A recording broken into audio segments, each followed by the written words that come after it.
Welcome to the Polgar Chess University. In this lesson, we'll focus on endgames.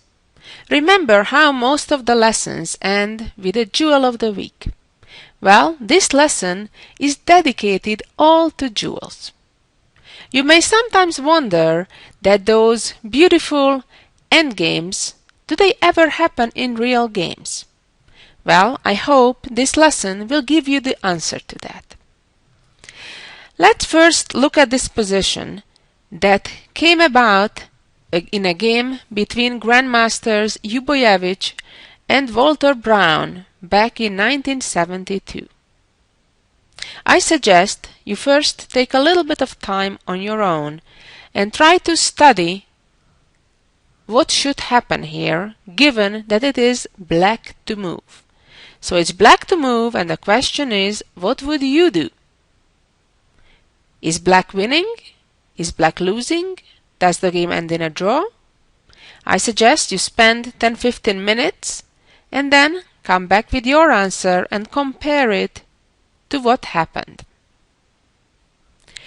In the actual game, black continued right now by playing f5 when white's response was simply running back with the king, and then after f4, king c4, it became clear that the white king will reach on time the promotion square in case black is trying to test white out all the way. So therefore, the game would end, of course, in a draw. And just after a few moves, in fact after f5 and king b4, f4, king c4, the two grandmasters indeed have agreed in a draw, understanding that the rest is obvious. And here comes the interesting part. Let me go to the next example, which is a position that's very similar, kind of in a mirror version of the same position we saw in the first example of the lesson. This is a famous endgame composition by Grigoriev back from 1928.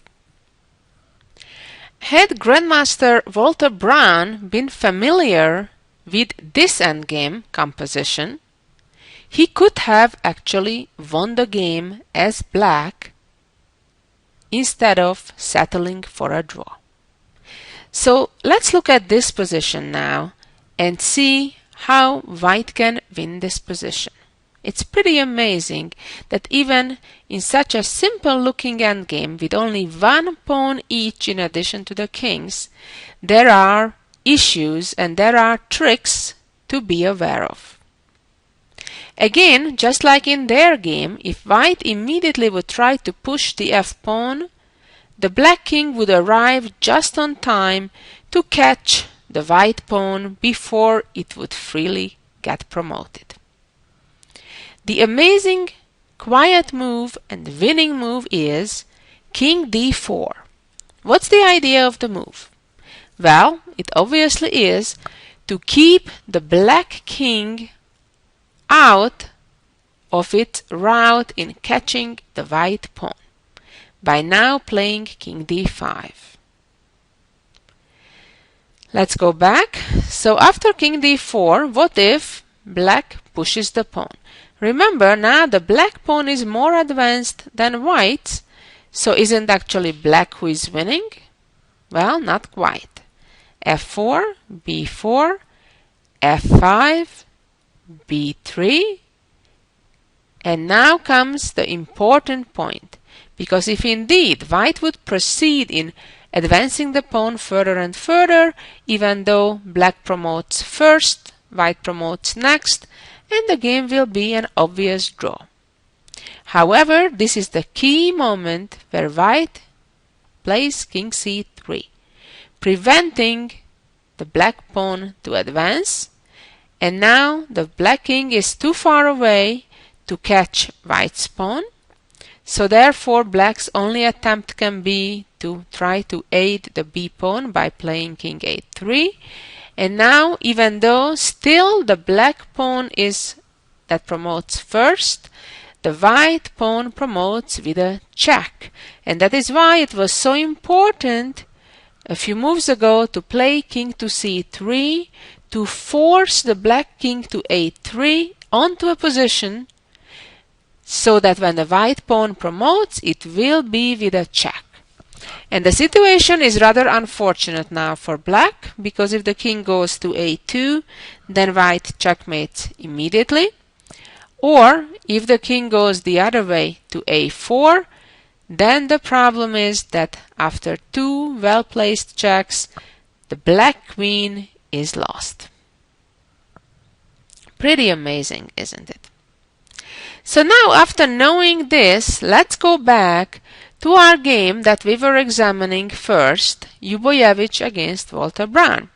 So if you look at this position, actually it's rather similar.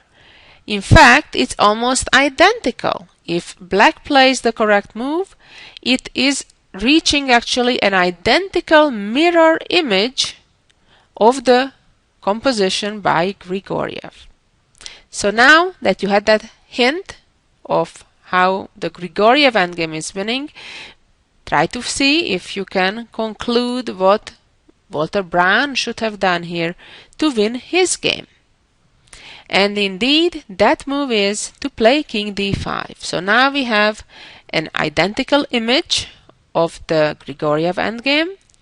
Again, if the king is trying to come to catch the f-pawn, black will play king d4, not letting the king get to its goal to e1. Or if in this position white plays b4, then again f5, b5, f4, b6, and here comes the key moment, just like in the Grigoriev example when the white king moved to c3. Since it's a mirror image we're talking about now, it's the black king that moves to c6. Again, the white king is too far away trying to catch black's pawn, and after the white king goes to help the b pawn, again the problem is that the black pawn promotes with a check, and the problem is similar as in that endgame. The white queen is lost. Pretty amazing. I hope you liked it as much as I did. Let's move on to our next example, which is again a position from a real game between Diaz and Dominguez, played in 1981. In this position, the game continued with white playing a natural move, king d6, which was actually a major mistake, giving the game away. Black continued with f5, white checked, and now the black king goes to d4, again keeping white's king away, and only then, here by the way the game ended in a draw, but if the king moves to e6, then advance the pawn, and then advance the pawn further, and now the rook needs to decide whether to let the pawn advance further or let the black king get closer, and the game ends in a draw. White is just one move too late. If the white king would jump to g2, white would hold off black's pawn, but of course that's illegal. Again, let's see a famous endgame composition in order to aid us to see what white should have done here in this position instead of king d6. If you wish, I suggest it's a good idea to take your time and try to figure out before even getting the hint on how white could have and should have won this game. So now let's see the hint, this endgame, which is again a very similar endgame, although it's not identical. However, the patterns are very similar. In this position as well, just as in the Diaz game that we've just seen, it would be a mistake for white to play king c7 immediately, because then after the pawn advances, the black pawn arrives fast enough, as unfortunately for white the rook is on f1, and therefore black gains an important tempo attacking the rook, and then the pawn is ready to promote, and white didn't have time to play king c2. So let's go back and see what white could do here to still win the game instead of the king c7 move. Here comes an important trick, namely to first check, and now the black king can go in two directions.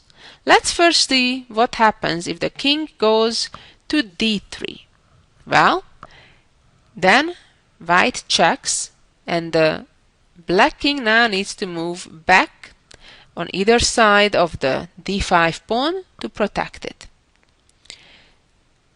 So the king goes, let's say, to c4, king c7, d4, and an important part that now the king goes onto the other side of black's pawn, the other side compared to where black's king is.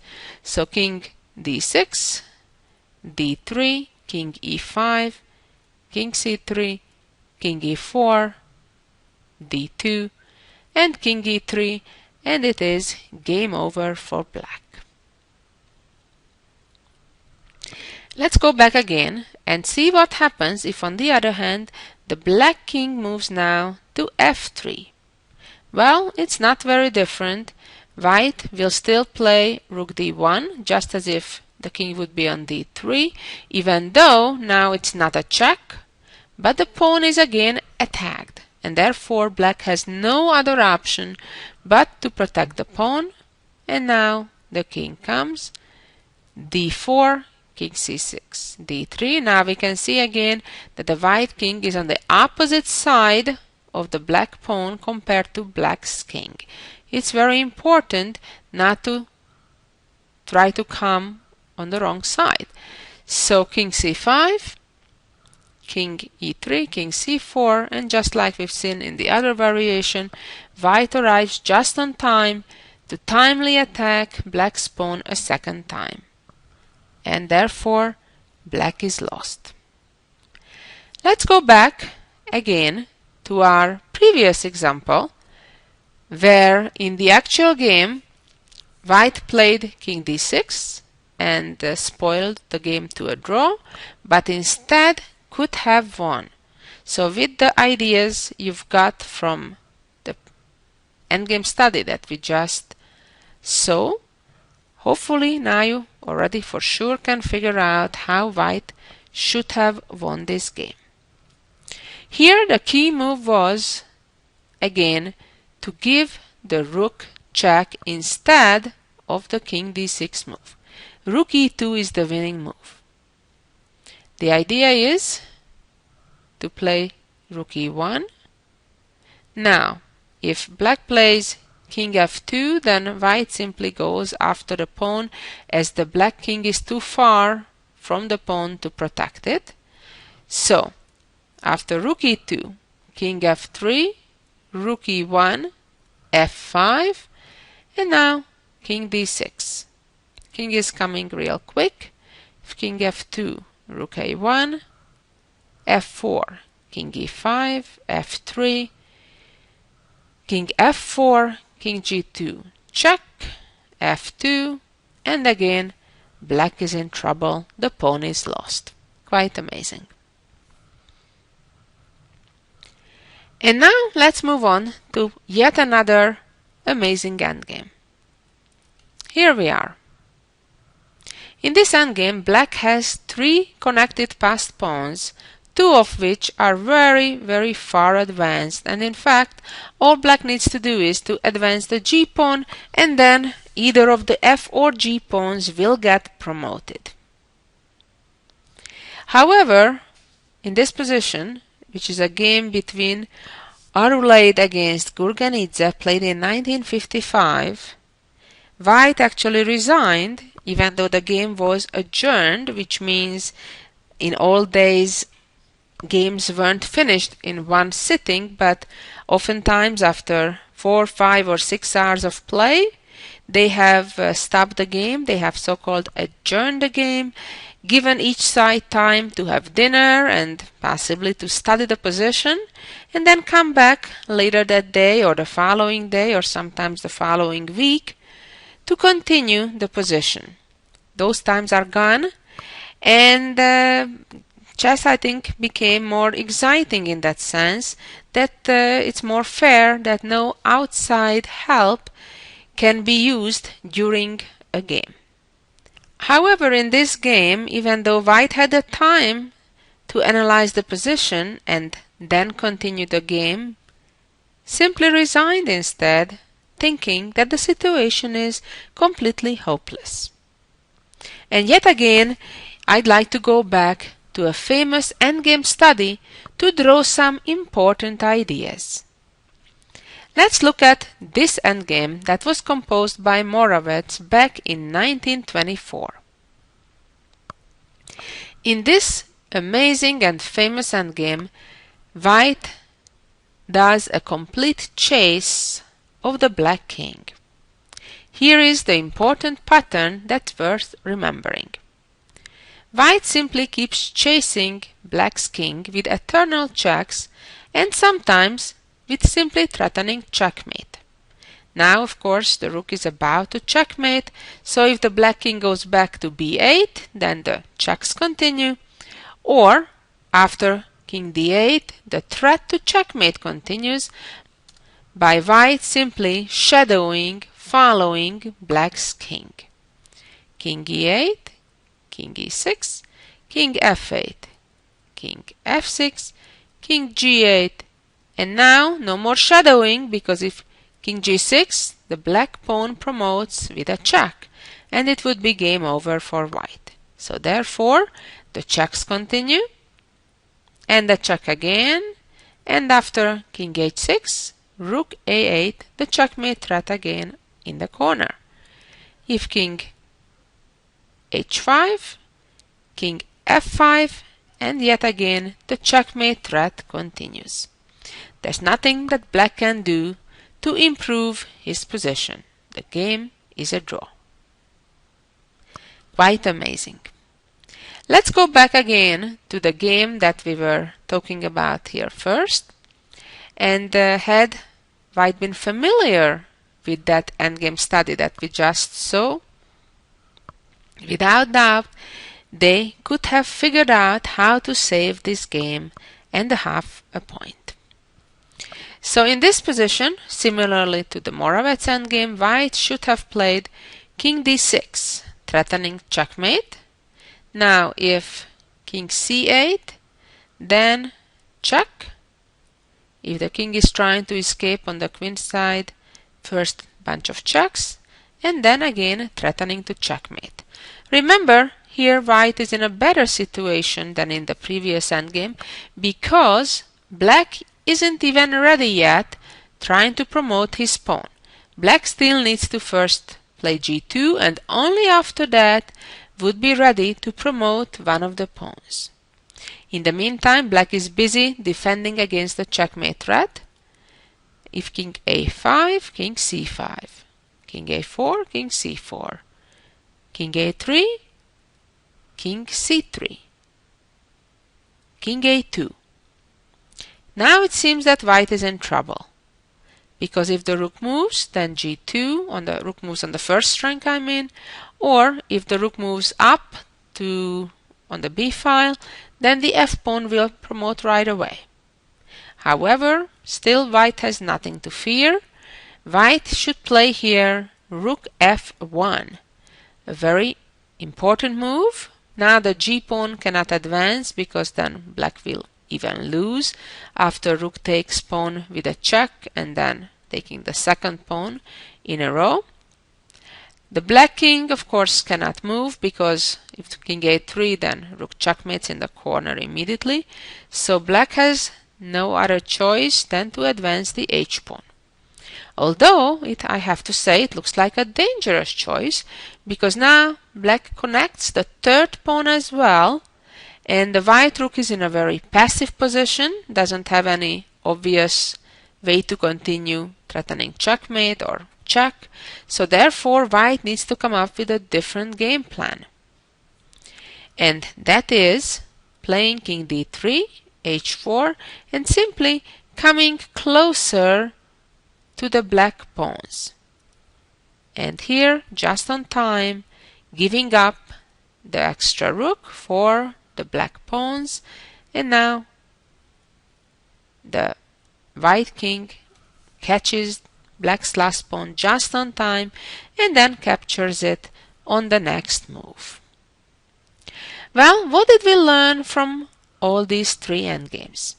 We saw first a position from a real game and saw how even strong grandmasters make mistakes.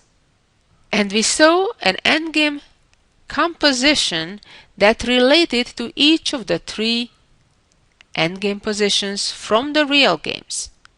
And what did we learn? We drew important key ideas from those endgame compositions that could have been used in these practical games. So, my recommendation is don't underestimate the practical usefulness of endgame studies. I know a grandmaster who have at one point in his career, when he decided he wants to improve to become a master, he solved over 1,000 endgame puzzles, and he felt that that was a key element that helped him become a master in a short period of time. What's special about endgame studies is that it's a pure concentration of ideas that has been composed for perfection. Unlike in real game situations, oftentimes there are multiple solutions or there are many variations in the position, but when we're looking at endgame compositions, most of the time they are very straightforward and there is something hidden in it, something special in it, so you would need to look through perhaps hundreds of games to find such refined and perfect ideas as you find in endgame compositions. Well, I hope this was a valuable endgame lesson. You drew some important ideas that maybe one day even you can use in your own games. Well, thanks for listening, and make sure to be back next week for some more chess ideas. So long until then. Bye bye.